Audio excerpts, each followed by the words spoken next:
There are videos circulating on Facebook and Twitter of a Russian guy filming himself with a meta spectacle, picking up girls in Accra for wine night stands. The videos I have seen so far show the guy starting conversation with these women and asking them to come back to his apartment.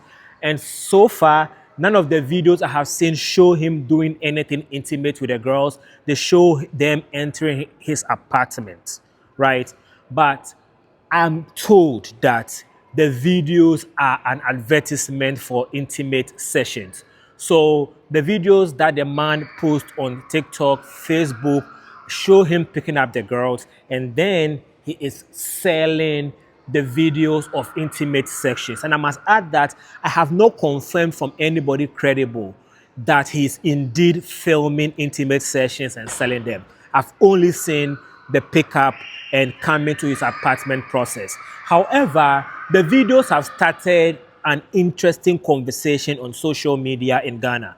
Ghanaian men are saying that the videos show how easy Ghanaian women are, and Ghanaian women are saying that the videos show breach of privacy. And I must add, I agree with the women. Why? Everybody I've seen in the video is an adult. Adults are free to do anything they want with their body, with anyone. It doesn't matter how long they've known the person. They have the free will to do that. What adults also have is the power to consent. So if they have not consented to the guy filming them having conversations with him and filming them doing anything with him, and he is posting that online without their consent, that is a breach of their privacy. And the guy deserves to be punished for that. My name is Enebi Tony. I'm a Ghanaian writer who lives in the US. On this channel, I talk about geopolitics and trade from the perspective of an African. So if you like intellectual conversations, subscribe to this channel. The reason why I'm bringing up this conversation, even though I talk about foreign policy, is it involves a foreigner, a Russian guy. And so that falls into the purview of what I talk about on this channel. But I know my views on a lot of issues, especially issues that deal with morality, are different from the general populace of Ghanaians. When it comes to LGBT issues, I know I am a minority in Ghana because I am pro the rights of LGBT people. When it comes to the issue of consent and morality, how Ghana demonizes sex, I realize that I may be in the minority of the general Ghanaian population because I think that morality is a personal issue. As a Christian, I am free to choose to follow God. If somebody doesn't share my faith, they are free to choose to follow whatever they want to follow. Fornication, adultery, any form of sexual act is a personal decision. So I do not put my personal values on people when it comes to things that are personal. If the person agrees with my values and they want to side with me on that, good. If they don't want to, they are free to do anything they want. So usually when it comes to conversations like this, I try to explain to people that morality is a personal decision. What we have as a society generally is legality and ethics. Everybody in Ghana is bound by the laws of Ghana. And under the laws of Ghana, certain things are criminal. What is criminal under the law of Ghana, for example, is filming intimate moments with women and sharing them without their consent. A lot of people have been arrested in Ghana for revenge porn. And revenge porn usually happens is you are dating a girl, even the Sewa Amahia situation. You are dating a girl or you are friends with a girl, you guys have a sexual moment, you film each other just for your private use. Maybe you break up with a girl and then you share that video with the public because you are angry. That is an example of revenge porn. Another aspect of revenge porn that we don't talk about is after. It may not necessarily be anger related. For whatever reason, if you choose to share the intimate moment of another person, it is a crime in Ghana. That is why in 2020, the guy who runs a site called Empress Leak, which was considered a porn site in Ghana, was arrested.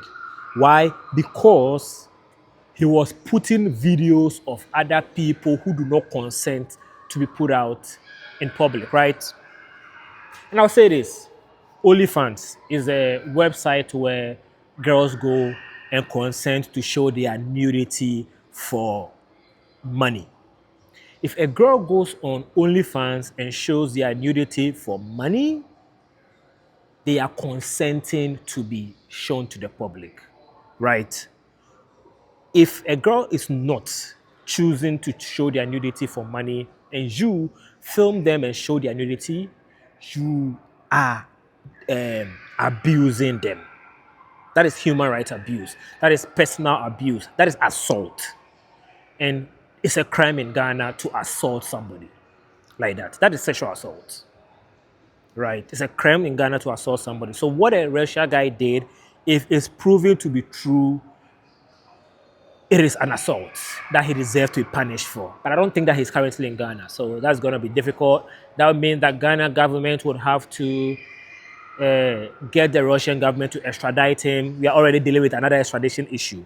You understand? So there is that. Another thing that I wanted to point out is Ghanaian men should learn how to protect our women. When a foreigner comes into your country and film your women and show it to the world, you don't know whether the woman consented to be shown to the world or not. And you are attacking the women, you are not protecting the women. What you are doing is immoral. If you think that the women are the person you are supposed to be attacking and not the foreigner, you are the wrong party in this situation. And that is what saddens me. That is why I decided to make this video. I was saddened to see Ghanaian men focusing their attack on the women and not the guy. I believe that Ghanaian authorities should get involved and get the guy arrested because he broke the law. If he actually filmed sex sessions with the women. I say again, I don't know all the facts. I'm making my claim based on the facts. And Telegram being involved is interesting because currently the founder of Telegram was arrested in 2024 for human trafficking. What happens is people use Telegram, the social media platform, to sell drugs, to distribute child pornography, and to distribute revenge porn videos. I mean, videos that the people in it did not consent to. So the owner of Telegram was arrested the way the owner of Empress Leak was arrested.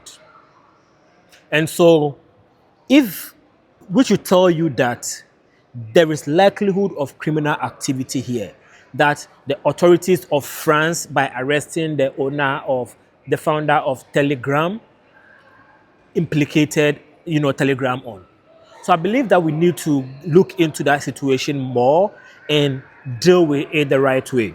But let me end on a lighter note. It's not that light. Today I heard a news report that 5 states in the US, including Illinois, California, New York, and Texas, spent hundreds of millions of dollars on OnlyFans to, pay women to watch them. And I have a theory that what they are doing is using OnlyFans as a platform to pay for prostitution and money laundering.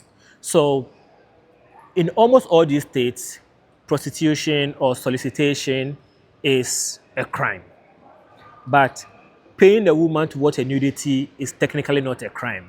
So what I think they are doing is they give these OnlyFans girls money on OnlyFans, like they're paying them to watch, and then that money is supposed to be for solicitation.